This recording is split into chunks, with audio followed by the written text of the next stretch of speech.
भद्रक निर्वाचन मंडल परिवर्तन स्वर देखा देखो सर्वप्रथम आपण मैंने तो सब देखुवे सब जानुवे सब अनुभव करुवे आज प्रतिदिन भारतीय जनता पार्टी विधानसभा कार्यालय शह शह संख्यार युवक मैंने भारतीय जनता पार्टी सामिल होती आज सकाळु सकाळु आपणकर भद्रक निर्वाचन मंडल अंतर्गत कलेई ग्राम पंचायतर राजा भाई प्रदीप भाई और अरुण भाई नेतृत्व में शताधिक युवक विजु जनता दल त्याग करी आज भारतीय जनता पार्टी सामिल होले जितेबाला युवक माने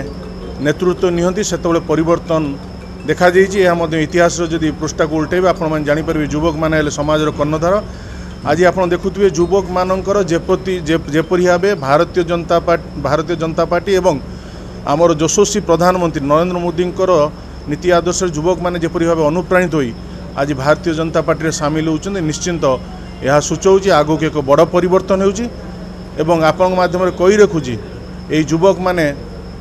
आगामी 24 विगत 24 वर्ष भितर जहाँ न भद्रक निर्वाचन मंडल हो नाला आगामी 5 वर्ष ये युवक मान द्वारा सबकि संभव हो पार ये युवक मैंने संगठित होले जेपरी भाव दुर्नीतिखोरग्रस्त एवं भ्रष्टाचारी नेता मानक एमाने प्रत्याख्यान कर सारी आज एक स्वच्छ एवं निर्मल सुस्थ भद्रक गठन पर प्रत्येक युवपीढ़ी प्रत्येक माँ प्रत्येक माउसी समस्ते आज संगठित एकत्रित होती आगामी दिन परिवर्तन एवं भद्रकवासी जो दीर्घ दिन जो स्वप्न अच्छी से स्वप्न आगामी दिन साकार होगापी जाऊँगी। धन्यवाद। परिचय अरुण कुमार राय कलेई ग्राम पंचायत।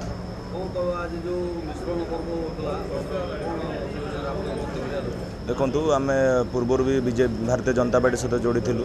नरेंद्र मोदी नीति आदर्श और चंदू नाना प्रति आम हृदय एक स्पष्ट स्थान थिला तो आदर्श नीति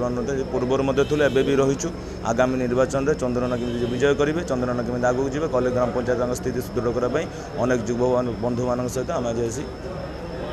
बीजेपी पार्टी ऑफिस में योगदान करूँ। धन्यवाद।